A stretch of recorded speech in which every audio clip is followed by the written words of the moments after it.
Follow the money. That's what I always say. You always follow the money. Yeah. This is Follow the Money with Mitch Moss and Paulie Howard on VSiN. Kicking off hour 2 here, Follow the Money. Stormy, Buonantony, and JVT in for the guys. Live, as always, though, from downtown Las Vegas, Circa Resort and Casino. Still to come, lots of college basketball on deck. We'll preview some of our favorite games of the day. We'll also have Jim Root of Three Man Weave in about an hour. VP of Operations here at Circa, Mike Palm, in studio in 30 minutes with You Cannot Be Serious. Can't wait to see what he's fired up about today. We'll also talk plenty of Olympic hockey with Mike. Speaking of which, we do have one game in action right now. Sweden up 3-2 on Italy. Outshooting them, 43-11 right now, as we just have puck drop in the third period. JVT, they are still in a 1-goal game right now, laying 3.5 goals at plus 150. Where are you looking? I mean, even with the way that Sweden has been driving offense, it is crazy to me that Italy has been in this the way that they have been, but you can't deny it. And, I mean, I'm very interested in taking 3.5 goals with 19 minutes to go. No, I mean, where are you looking? Like, what book? Oh, DraftKings. Okay. No, because I'm looking around. I was looking at, like, MGM. MGM's got -2.5 for Sweden at -235. But to your point about the plus 3.5, because we were kind of going over this, let me ask you, so, again, the group format, can you get eliminated in group play? No. You can't? No. Okay. So the reason it's just important for seeding purposes once you get to the quarters. The reason why I asked that is if you were going to get eliminated in group play, you would probably pull your goaltender earlier because these losses matter way more. So then, of course, if you're like catching 3.5, then if you're pulling a goaltender early, you could assume for one empty goal, but maybe another empty net goal. And if you give up one more here in this final period of play, man, I don't know. That seems that's a high price though. -195. It's getting played right now. People taking the 3.5 because we're out to -210 now on DraftKings as I look at that live. Also, I mean, obviously too. I mean, we're getting into the third period as well. But all right, well, no, I'm not going to do that. I can't do it. 44-11 now. It is. Yes, we will watch this. I would obviously be surprised if they win by 4 goals. I'm rooting for the 40-1 money line home country Italy to win this thing now. Sure. Especially since in this group already, Finland lost, so my bet feels roasted. But if this gets an upset, then all bets are off. Let's have some fun. What do you have? Finland plus 140, Group B. Group B, but they got rocked today by Slovakia, which I got to tell you I didn't see coming. But we talked about these group games in the preliminary play, weird things happen. So I guess I shouldn't be that surprised. And that was part of why I told you tomorrow I like Czechia. So we'll talk about that a little bit more with Mike. That said, I told you before the break we were going to begin some of our Major League Baseball previews. We're going to go through over the course of the coming weeks leading up to the season getting underway, every single team in the league doing deep dives in all. So let's play ball.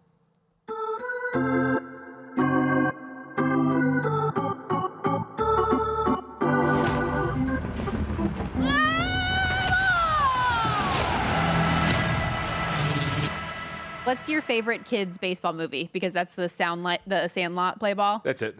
That's the one? Yeah. No Angels in the Outfield for you? Never really watched it. What? Yeah. Oh, or what's the one where the kid breaks his arm and he's like a pitcher for the Cubs or whatever it is? No, you don't know that one? What is that one called? I'll look it up. Talk about something really quickly. Okay. That said, we do have... Sit in silence and why? What are you, Paul Howard? No, come on, we got to go. I actually do have a question for you, though, because we're starting with the Washington Nationals. Rookie of the year. And Henry Rowan Gardner. Oh, yeah, that was a really good one. And then it just does the swing. Yeah. Like the really quick, hair went about 95 mile an hour fastball on that one. With that in mind, though, so you picked the Washington Nationals. Are we just going from worst to first type of a thing? Is that how we're worst playing this? Okay. Tough time for anybody who is a Nats fan. Went 66-96 last year. New coaching staff, new front office, all of this stuff coming into this year. Everything you see coming out of DC is about developing and retooling and rebuilding, and doesn't seem like there is anything about winning because they didn't make any effort in free agency to bring in a big name or a high potential player, traded away their best pitcher in Mackenzie Gore. Even CJ Abrams was a big topic of potential trade talks. And when you look at the odds board here, not a lot of optimism there either. Their win total set at 65.5, lowest win total of any team entering the season. They're a 100-1 shot in the division, 300-1 to win the pennant, tied with the White Sox and Rockies at 500-1 is the longest shot on the board for the World Series. 16-1 to make the playoffs, minus 5,000 to miss. Yeah, I mean, I think you can make a really strong. I mean, obviously, we're not really going to go anything crazy here. I think the question is just, can a team that last year won 66 games get there again after arguably getting worse with the Gore trade out to the Texas Rangers? Italy on the power play. Oh, yeah. Sorry. No, it's important here. I mean, obviously, with what we've been tracking, but I don't know if the Italians have a strong history of a good power play. I couldn't tell you. Yeah. So we will see if they can take advantage. No, that's the real question. I think you can make an argument for this to go under. I think the analysis or the question becomes, do some of your young guys really start to take steps forward here? You look at the roster, and you've got a lot of dudes in this projected starting lineup, 23, 24, 22. Do some of these big names for you, these young names that are expected to develop, do they take those steps forward? James Wood kind of regressed down the stretch last year, post-home run derby, didn't really look particularly great. A lot of people would say the derby would mess with your swing. Maybe that was it. But I do wonder if you're going to expect that. Because we've seen before, Stormy, these teams, Baltimore last year is a really good example. If you just come into a season and say, hey, our guys are going to take steps forwards and they're going to develop, sometimes that leads you down a pretty bad path and you don't achieve the things that you want. And it seems like Washington is very much in there. I mean, you read article after article about the Nationals. It's about how you haven't done anything. You mentioned it. Give him a name here. Foster Griffin is their lone free agent signing. He has spent the last 3 years playing in Japan, and he's a 30-year-old. So this does not look like a team that is going to be set up. And if you're going to bet over 65.5, the assumption here is going to be some of these young dudes are really going to develop in a big way for you. I think with James Wood, it still at least seems like there's a lot of excitement around what he could be. Brady House, Harry Ford, who they get from the Mariners, thinks that they could break out at any time. There are a handful of these young guys and names that maybe you don't know very well that could be something, but you just don't know. Yep. But in addition to those things that you read about the Nationals, what else do you read? That the pitching staff is going to be brutal again. And as I mentioned, they trade off what was their best player in the starting rotation in Mackenzie Gore. And how sad is that he's their best player, but over the course of the last 3 years, he still had an ERA over 4. Yeah. I'm with you. That's kind of a tough thing here for you. Led them in quality starts, though, so that's something that at least gives you you're right, he's their best pitcher, but at least there's something there for you. It's really about, again, like some of these guys and what they're going to be as you move into next year. Even some of the projections, though, for them, if you look at the projections for next year, there's not a starter in that starting rotation that projects to have an ERA better than 4.12. And that's going to be a staff that is, I think, going to – because here's the thing. You don't have a bullpen behind these guys that has anything that you can point to that would tell you, all right, there's at least a somewhat strong bullpen behind this starting lineup that is going to – or starting rotation that is going to give you some semblance of, all right, if I can get something here, then we're going to be fine. And that's what they're fighting against. The offense is going to have to take a real step forward from a season ago if they're going to have a shot to fight against a bullpen that looks like on its surface is going to be really, really poor. According to Fangraphs, the rankings for both the starting rotation and bullpen are bottom of the league. Last year's relievers finished with the worst ERA in WAR. Their starters had the second worst ERA. They no longer have Gore. And they didn't make any notable additions there, too. And then looking through at least this latest breakdown of the expected players, starters, Josiah Gray, DJ Hurst, Trevor Williams, all recovering from lengthy rehab assignments as well. Like Hurst is expected to maybe come back in the middle of the 2026 season, and Hurst has some upside there, so that's going to be pretty good for him. But I think ultimately, like if you're waiting for DJ Hurst to come in the middle of the season and give you something, you know where you're at this point right now. Yeah, I'd be curious. To have the worst record in Major League Baseball for Washington, I think it's a tough ask considering how bad some of these other teams are going to be potentially. But 9-1, I do think this team's going to be floating around like that 65-ish win mark, maybe even less.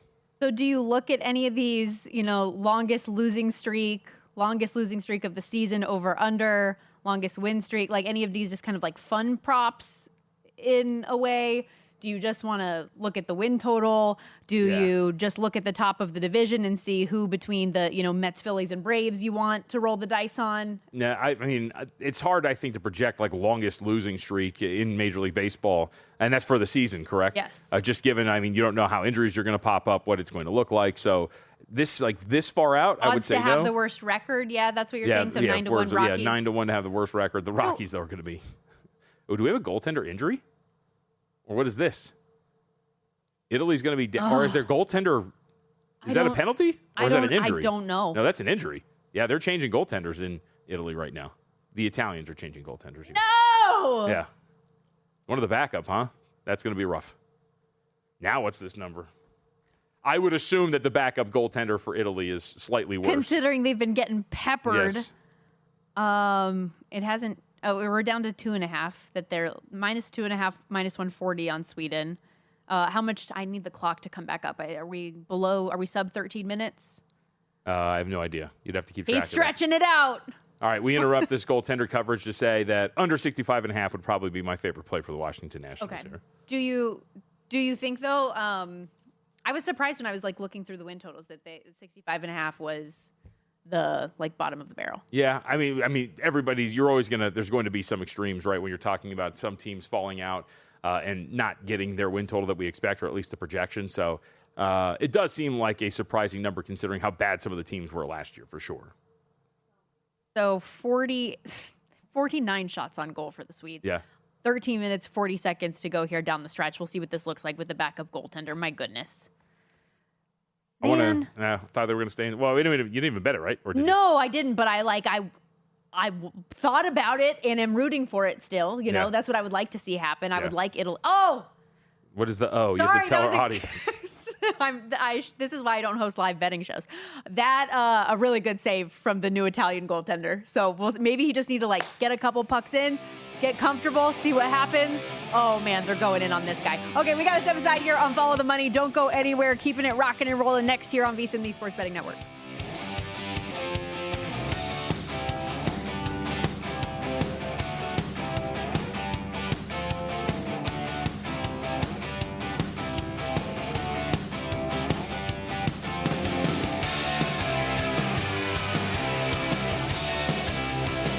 So you're listening to this podcast because you want an edge. But what if I told you you're only halfway there? You've got the mindset. Now it's time to get the toolkit to match. Here's the thing. Pro bettors spend thousands on data and tools, but what they don't want you to know is you can get the same edge for a fraction of the cost with VSiN Pro. With VSiN Pro, you get access to expert picks, public betting data, prop projections, powerful tools, analytics, and more. Tap the link in the description and see why thousands of bettors are already using VSiN Pro to cash more bets.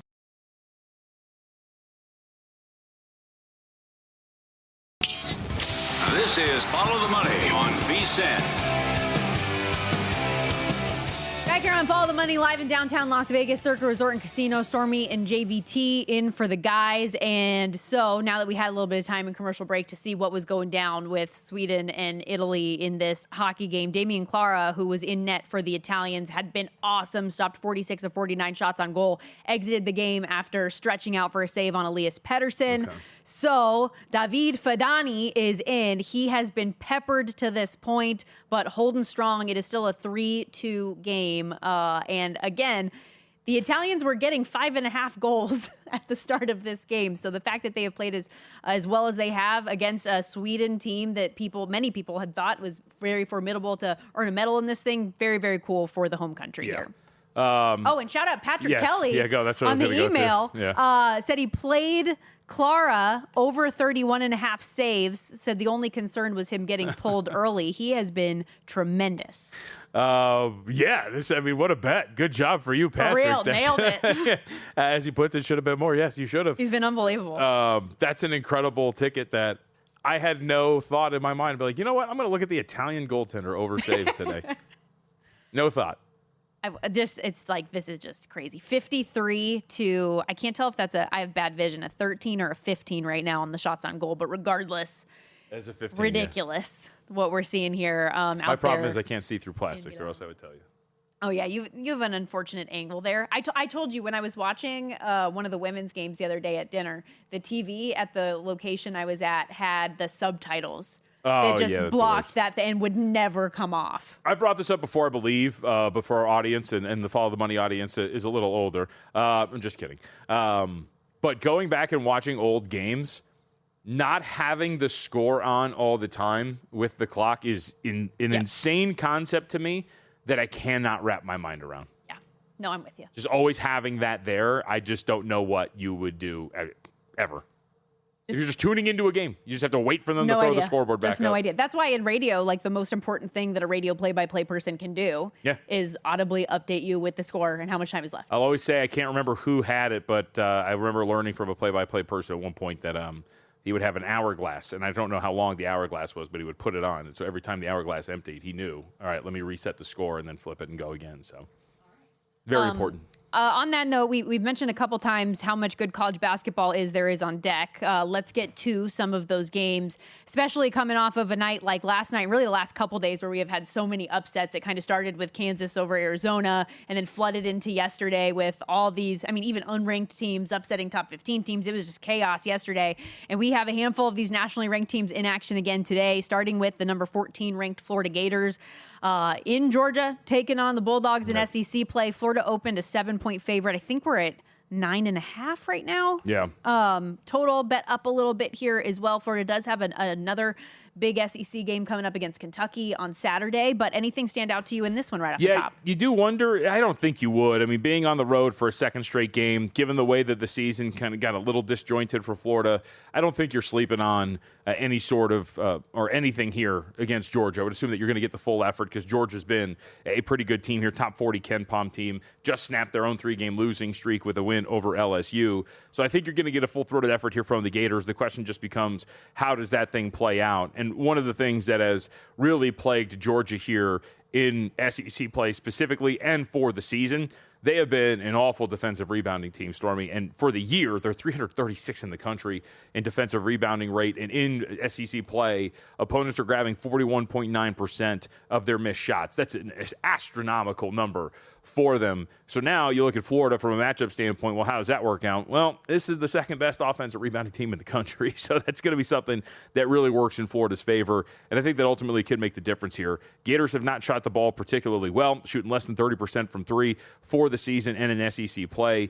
But if you can get those rebounds, if you can continue to do what you do inside, I think that you're going to have a pretty strong performance here from the Gators. So we'd lean a little bit toward Florida, and especially the other end of this. Since Georgia's gotten in the SEC play, really middle of the pack offensively in almost every single category, Florida is the most efficient defense in SEC play at this point. I think it makes sense that you got in bed up here. I would just say if you get to double digits, Georgia at home, you don't think they can cover double digits? If it gets there, yeah, sure. If it continues to go that way, I would probably lean more toward Georgia if it peaks at that point. I mentioned a little love on the total here, up from 163 to 166.5. Over into the ACC, Virginia Tech at number 20 ranked Clemson, and we're seeing the Hokies take some money. Clemson opened 9.5-point favorite, down to 8.5, 8 right now, which I think makes sense from a schedule perspective. Potential look-ahead spot here with a meeting with number 4 Duke on the horizon for the Tigers.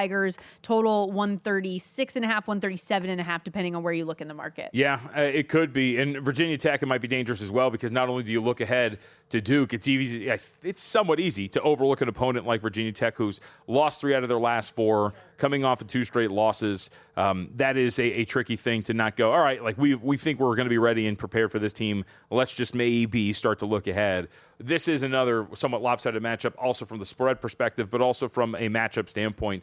Clemson has been the most efficient defense in ACC play up to this point, and Virginia Tech's big issue has been their offense.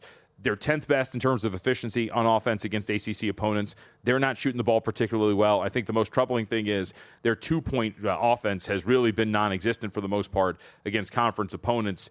Their average 2-point distance is fine, floating around like 6 feet out, but they're shooting just 49% on 2-point shots. That's pretty abysmal. Can't get to the rim. You get to the free throw line relatively well, but you can't get up there, and that's going to be one of your big problems. If you can grab some long rebounds and keep yourself in it, I think that's going to be something that you look at here, and maybe just because of the situation for Clemson looking ahead to Duke, but Clemson's been so good on defense, and they've been so good along the interior. They do foul a little bit, so that might be something that keeps Virginia Tech in it, but it seems like a big number, though, ultimately, given this is going to be a game in which Clemson might be in danger of looking ahead of their opponent. One of the games I'm more interested in tonight, and I know it's a big spread, but I want to see how UConn bounces back from having the 18-game win streak broken from St. John's the other day at MSG. They're on the road again at Butler. Bet up, depending on where you look, from 10.5 to 11.5. There is still a 10.5 out there in the market. This is a situation, though, where UConn has been double-digit favorites a handful of times against Big East opponents and not covered those numbers. So a little bit of a fear when you look at it from that standpoint. But coming off of that loss, I feel like they might be back with a vengeance and trying to establish dominance in the conference here. Yeah, I think that this would be people love the situational spots. This would be your patented bounce back, wouldn't it? Just coming in and trying to, and I don't know about this, or I don't know if you know this, but I feel like feel like Dan Hurley, I always do that. Dan Hurley is one to potentially take some frustrations out on opponents. And Butler, of course, as we know, it has not gone well. One of the worst defenses in the Big East at this point right now. I think that you could definitely do what you want if you're UConn, especially with your offense in the way that we know it can start to get going here. Second best offense in the conference at this point, taking on one of the worst in the conference. That's going to be a very big deal. And here's the thing, one of your biggest weaknesses on offense, you do have a tendency to turn the ball over at a high rate. Butler does not force a ton of turnovers, so maybe you can keep it. And they're an abysmal interior defense. 57.2% is what opponents are shooting on 2-point shots against Butler. It's a strong UConn team inside. Seems like a really big bounce-back spot, or maybe even a team total if you wanted to go in that direction. Okay, number 16 ranked Texas Tech out there in Lubbock, a place that for as much fun as I did have for that Houston-Texas Tech game, I did not want to be there for 5 days. So I am glad to be back here. You sure? You didn't find anything that was worth it out there? In Vegas? What would that be? I don't know, just like a place or I was scared to even drive anywhere. I am a West Coast fair-weathered individual. I cannot function in those conditions in snow, so I feel for our East Coast people here and everything that you've gone through the last handful of weeks. But when I was stranded in Lubbock, Texas, and was terrified to even drive to the airport on the roads, I'm very glad to be back here in Vegas. That said, so they lose at UCF, they lose against Kansas, bounce back at West Virginia with a 7-point win, albeit still not their best performance. They are a massive favorite today against Colorado. What do you make it? What is it? 14.5, 15-point spread here? Yeah, I didn't really have much on this one out of all of the big ones that we had on deck, at least in terms of ranked opponents. But we are starting to see some buyback in on Colorado, and I guess makes some sense. You're probably at the top of the market when it comes to this number and the belief in the Red Raiders right now. Given where they're at and given the way that we have seen Colorado play at times throughout this season, they are kind of out of it. They've won 2 out of their last 3.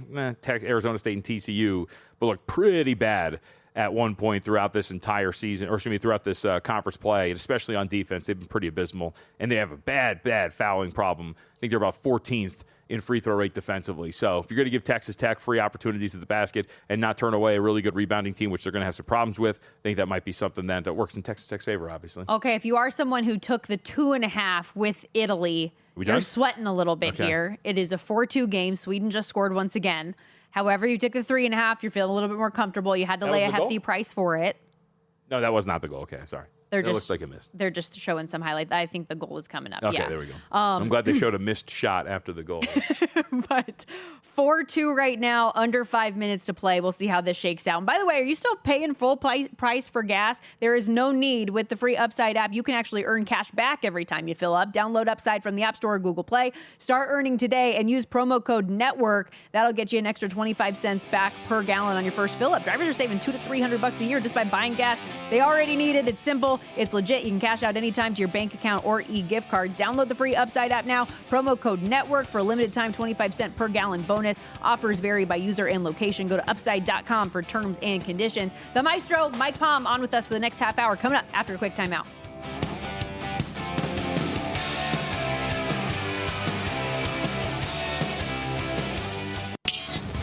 This is Follow the Money on VSiN.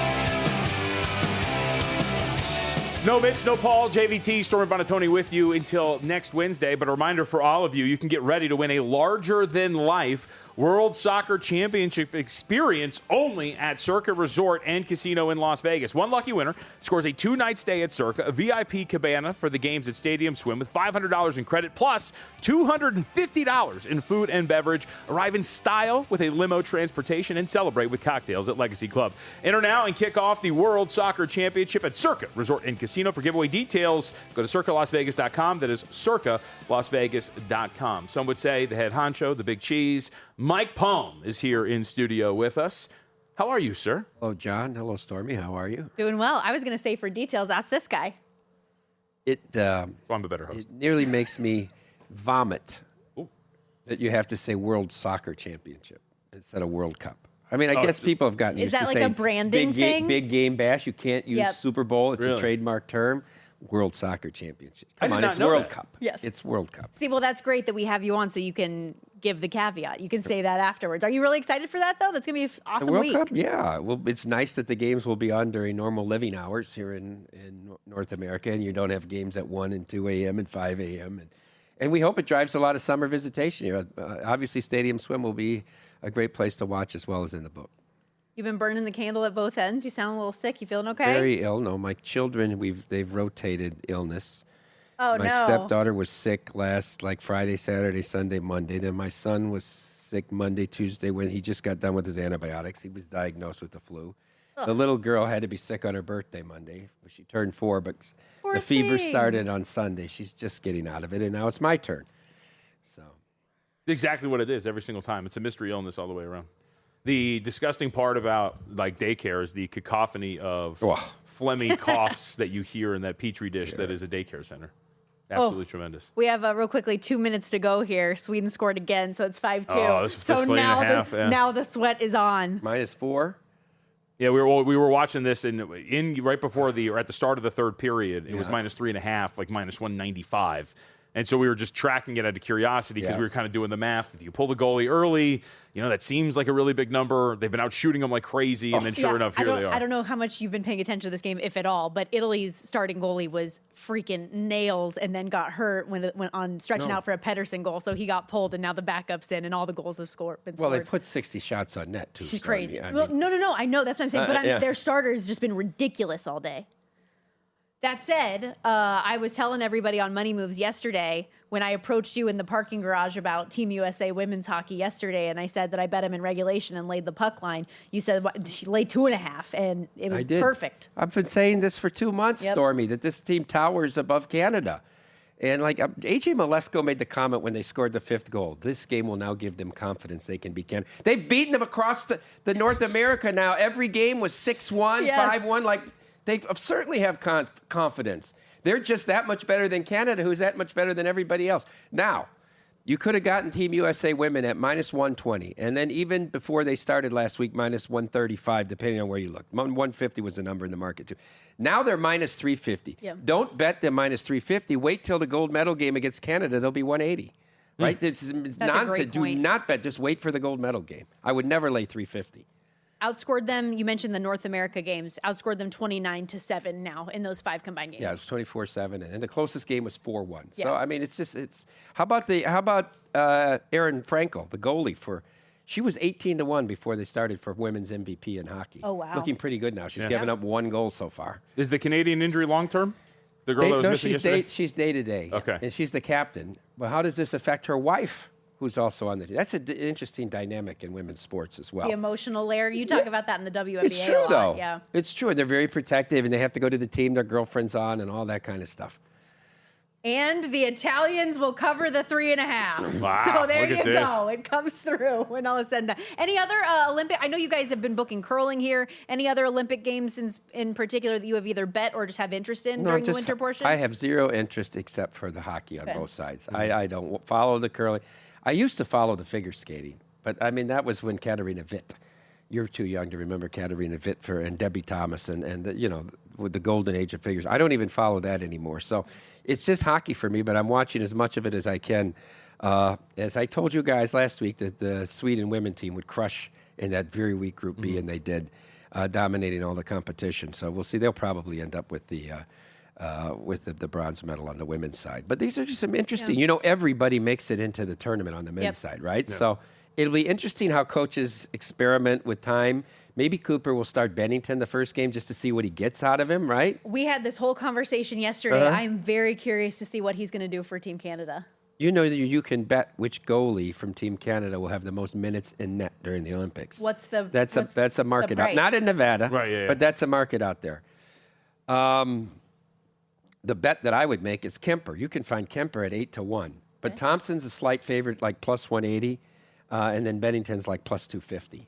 I don't think it's Bennington. I think if he plays, he'll play bad, and he's going to give him a shot. But he's been terrible. What's he lost? Like 9 or 10 in a row coming into the Olympics? So why is there a thought that he would play? Because Cooper is very loyal to Bennington as a big game goaltender, and you saw in the Four Nations he won the gold medal game for them.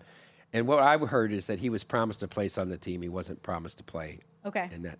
I told him a stat that I saw from The Athletic that said, based on some of the numbers this season, between Logan Thompson and Jordan Binnington, it is essentially, if you're starting Binnington, like starting a game with a full goal already having been scored against him. It's interesting because, Logan Thompson played very well, but lately he hasn't played that well, and he had the injury, right? So I think Kemper's the most reliable. That's an interesting play. But I also think that we thought that America would have a big advantage in net, and Hellebuck has not had a good season.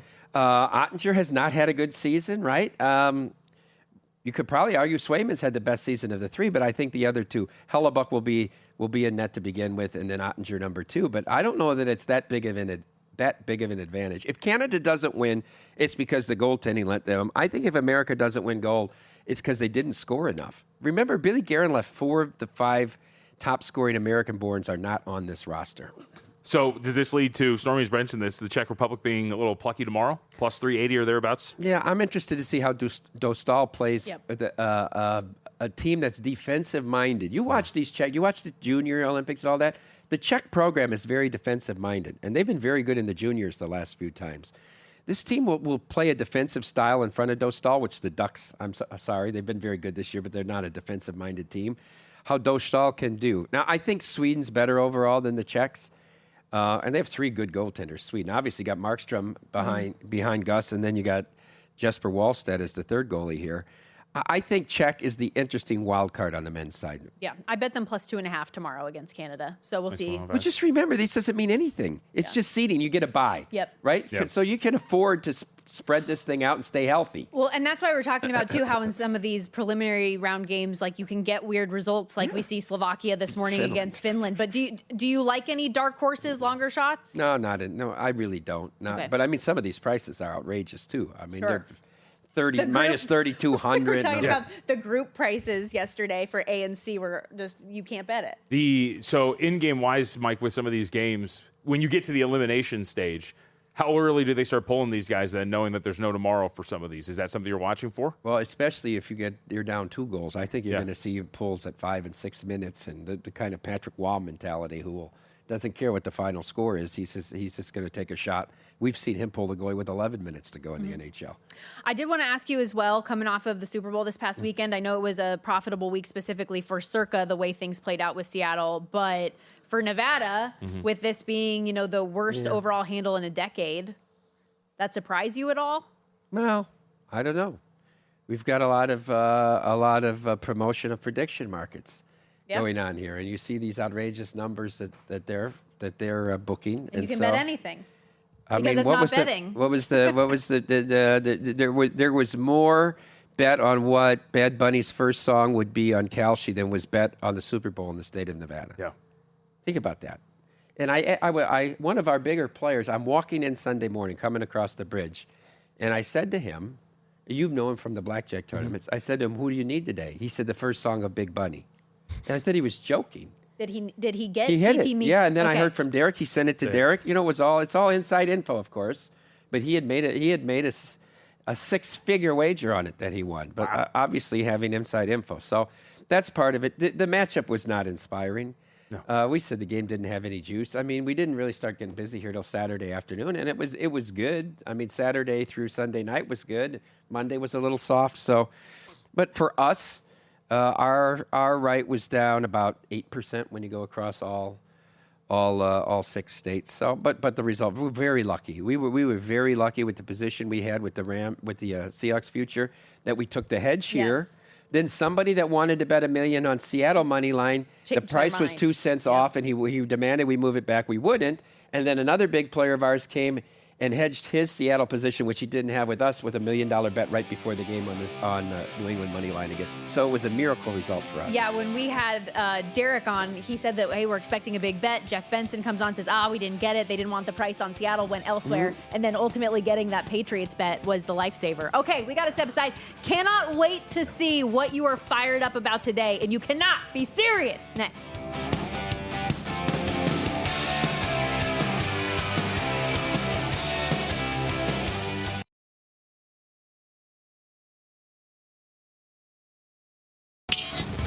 This is Follow the Money on VSiN.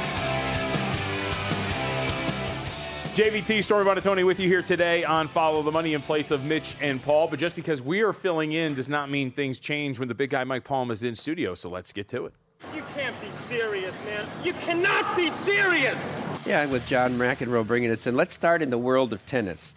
Daniil Medvedev is certainly one of the more eccentric characters on the men's tour. And his performance during his first-round match at Rotterdam, coming out of the Australian Open, certainly qualifies. So I went and researched some of the backstory here. He's been complaining about these head balls that the tour uses. He doesn't like them. They're called the Head Tour XT ball, and that's what the men's tour has been using. So he loses. He's playing Hugo Humbert in his first-round match in Rotterdam, and he loses the first set in a tiebreaker, 7-4, and he calls a tournament official over, and he's holding the balls, and he is saying these balls are square. He's asking him, are these balls round or are they square? And the guy's answering him, they're round. He's like, they are not round. Nobody can hit these balls. I've gone back and looked at his comments. He claims that these balls are built for Alcaraz and Sinner. Only guys that crush the ball reacts to these. He says, his quotes throughout the rest of the match after he talked to this guy, he said, maybe we should consider not playing with head balls. They are not round. Then he said later, during the third set, he won the second set, lost the third set, these balls are horrible. Please delete these effing balls from my effing life. And I'm shortening what he said there. And then his quote from the presser after the match. These head balls are made for people who love to please with a little saliva. I mean, this guy is a complete wackadoo. He was a world number one at one time and U.S. Open champion. Daniil Medvedev. You cannot be serious! Now the second one I did just for Stormy, and it's breaking news here. Solomon Tuliapupu. You've covered him, Stormy. The linebacker from Montana. The NCAA has granted him a 9th year of eligibility. Wow. A 9th year of eligibility. He's got to be taking less courses than Chris did in college. I mean, this is absolutely outrageous. He started in 2018 at USC. That's where he began his career.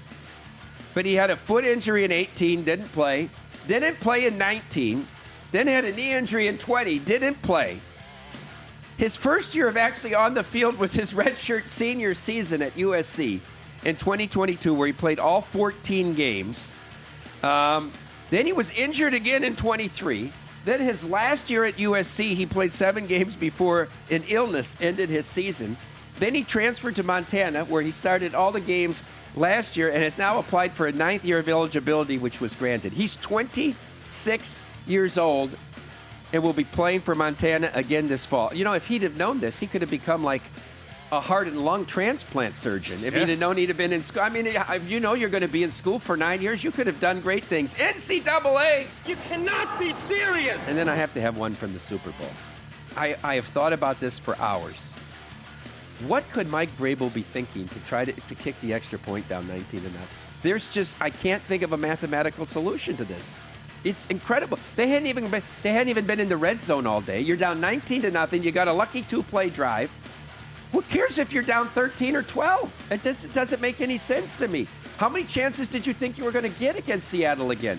You're only going to possess the ball 2 or 3 more times. You don't want to be able to get an 8 and a 3 to tie? And nobody asks him about it. This is the thing, this press, nobody even asks him the question in the press. Why would you kick the extra point with 12 minutes to go? Down 19-6, why would you possibly kick the extra point? You know what this whole thing tells me, this whole NFL season tells me, with Seattle having been what they were and having won a world championship? If you take a coach who has no ego, who doesn't have to make his offense be all flashy, he'll keep it balanced and run the ball with elite special teams, a very, very good defense, and a slightly above average offense, and you take the field goal every time you're in field goal range, you can go to the Super Bowl and win it pretty dominantly. Mike Vrabel! You cannot be serious! Well done. The Vrabel one, we talked a lot about that on Monday because, I mean, I'm not even any good at math. And that was the first thing that I asked in the moment. Like, what are we doing? Why are you not going for 2 here? It just makes too much sense. There were a lot of props about 2-point attempts, 2-point conversions, multiple, both teams. And so I thought, well, here's your first one. Yep. Obviously, he's going to go. And then he trots the kicker out. I was good on Jason Myers. He didn't win the MVP, but he had every one of his props, the alt props, the points. Is a kicker ever going to win that? They can't. He kicked 5 field goals in a defensive game. The lowest he ever got, I was watching those that offered the endgame MVP, the lowest he ever got was plus 450. Mm-hmm. The Walker was always minus money, even at that point. What would the situation have to be for a kicker to be able to do it? Well, I think you could have had the game like they had with the Patriots and the Rams, where it was 3-0 going into the fourth quarter. That's possible. Or the other one is you kick 5 field goals, but you hit 2 50-yarders and you hit one at the buzzer to win it. And nobody had a standout day. I mean, Walker had a lot of yards from scrimmage and all that, but I would give Darnold like a C+ for the game. Darnold wasn't terrific, right? I think the Seattle defense was really good, and May played like he played the other 3 playoff games. Yeah. When you looked at this entire performance, I thought the other thing we talked about too is in the last few Super Bowls, like 3 out of the last 5, you've had a big mismatch with offensive line play versus defensive fronts that can get after it. I mean, that's where you've got to start. Mahomes got taken down twice by it. May got absolutely annihilated by it. And now you're having off-season conversations about whether or not Will Campbell is actually going to be the guy there at left. Well, yeah, that was the whole thing, right? Yeah. I mean, the defensive line. I mean, what Tampa did with 4 down linemen that game, kind of changed everything. So it is what it was, and we got lucky, and now we move on. We got let's at the Olympics. We got a really good college basketball season, I think. Have you been betting college basketball regularly? I have. The Big Ten is really good this year. I think it's better than it's been in many years. It's deeper than it's been in many years, and you see that. I mean, Wisconsin wins at Illinois, and Minnesota's had a few upsets, and Nebraska's raised its head up. I think there's only 4 teams that can win the national title, though, Stormy. So that's interesting because we're going to have Jim Root on a little bit later on, and that was one of the questions I wrote down is how many teams realistically could win it all. My number is 4. I would have thought it would be a larger list. So who are the 4? I'll be curious because one of these big boys is going to be left out. I believe Arizona. Okay. Despite Tommy Lloyd, who did you watch the game Monday night, John, at the Fog? Yeah. I mean, at halftime, Self said in the interview, "This is clearly the best team we've played all year, and we've got to figure out how to." Tommy Lloyd said, "Oh, I love the atmosphere. We're just having a good time." I mean, Tommy Lloyd is so bad. They went 6 possessions in a row without scoring. He called no set plays at all during that. Okay, so Arizona, Michigan, Houston. And I still think Florida is very live to win a national title. So we're leaving no out Duke. No Duke or no UConn? Duke's a 1. Yeah. Did you watch Duke, Carolina? They're a 1-player team. Of course to me. They're a 2 1-player team. UConn, I didn't like their performance against St. John's. I have to tell you, I thought they panicked in that game in the Garden, and they just haven't been toughened up enough through the course of the Big East. It's so down. I leave UConn out, too. You think Houston could potentially a little redemption from last year? I don't know, but when you can defend like they can defend, I think you're always alive to win. What's happened to BYU? Their defense is awful in Big 12 play. I had such high hopes for them. When they were 30-1, we were talking about, hey, could this be for real? The Big 12 is eating them alive. I think he's a very good coach at BYU, and I think they were a little above their skis. They've been playing well. But there's a conference where you get tested night in and night out. Like Iowa State just got beat the other night as a 7.5 road favorite. Tell you what, a team I don't believe in offensively, Utah. TJ Otzelberger, that offense at times is so disjointed. And if they're not getting steals and getting out in transition, if they get forced to play a half-court game, you saw yesterday. They had an offensive rating at 80 yesterday. It was awful. Yeah. Your Iowa Hawkeyes are tipping off soon. You don't care anymore? That's a great hire. And he will get them to the second weekend in his first 3 years. They haven't been to the second weekend of the NCAA tournament, in other words, the Sweet 16, since what year? What year do you think was the last time Iowa went to the Sweet 16? 2008. It's not this century. 1999 is the last time. Really? Think about that. Okay, that's Fran played no defense. Yeah. We had 15 years of no defense. Are you guys getting excited for what? I know we're about a month out, but the conference tournament weekend, first round, the best. It's going to be wild. The Big 12 tournament should be crazy. Yeah. The SEC tournament should be crazy. See the new court Big Ten that they're going to do where? for the Big 12 tournament? No. It's like the glass Like court the fire, with all the glass, lights. lights and all that kind of make stuff. I still miss Kemper Arena. I thought Kemper Arena was one of the great places to host a conference championship. You think they'll come out here for conference championship week? Or conference tournament week, I mean? The Big Ten? Or just all of these, like we talked about, not many people coming out to Vegas, not spending their money. People, if you came out here for March Madness, right, you have to do it one time the first weekend. Yeah. But the prices are, we charge more for these booths and all this on March Madness, the Thursday, Friday, than we do for Super Bowl. It's and they the pay best it every year, and they pay it. I think the weekend after the first round is the better round to come to because you don't. Well, you get to start a baseball in that round, Thursday, Friday, too. I like it just because it's not as busy and you still get a ton of games. Conference tournament week is the best. You have so many betting opportunities. Conference tournament the week, prices I totally are half agree. of what they are, and you get teams playing for a third time. I think that's much better betting. I like that. I just mean in comparison to the first round, it's almost too busy for me for the first round, being around all the people. I like the second. You know what I round. like to do? I like to go to the D for the first 2 rounds, for the first rounds of the NCAA tournament. Thursday, Detroit Friday, Ballroom. Saturday. Maybe we'll get them all I shot got and hang out married with there. us. Mike Fum, feel better, buddy. Appreciate so much. We'll be right back, kicking off hour 3 of Follow the Money next.